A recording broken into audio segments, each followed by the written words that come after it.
সমাবেশে চনপাড়া ইউনিয়নের অঙ্গ ও সহযোগী সংগঠনের নেতাকর্মীরা ঢাক ঢোল পিটিয়ে ব্যানার প্লেকার্ড হাতে নিয়ে মিছিলে রাজপথ কাঁপিয়ে স্লোগানে সমাবেশে যোগদান করেন।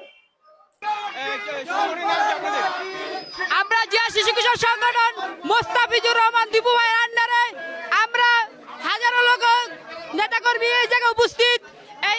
আমরা জিয়া শিশু কিশোর সংগঠন এই বলে আমরা চনপাড়া ইউনিয়ন জিয়া শিশু কিশোরের পুরো মাঠকে ফিল আপ করার লক্ষ্যে আমরা জিয়া শিশু কিশোর সংগঠন একত্রিত হয়ে এই মাঠকে কানায় কানায় পরিপূর্ণ করব। বিকাল 4টায় প্রধান অতিথি বাংলাদেশ জাতীয়তাবাদী দল বিএনপির নির্বাহী সদস্য মোস্তাফিজুর রহমান ভূঁইয়া দীপুকে ফুলের শুভেচ্ছা বরণ করে নেন নেতাকর্মীরা। প্রধান অতিথি চনপাড়া ইউনিয়নের সমাবেশ দেখে মুগ্ধ হন।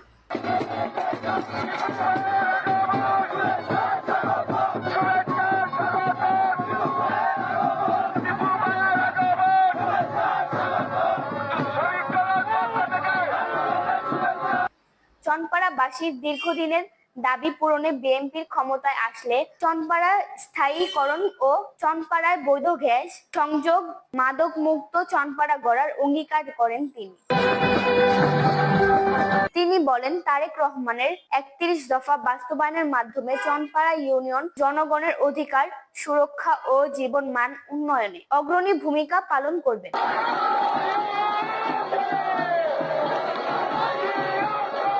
নেতৃবৃন্দ এখন আপনাদের সামনে বক্তব্য নিয়ে আসছেন, যার বক্তব্য শোনার জন্য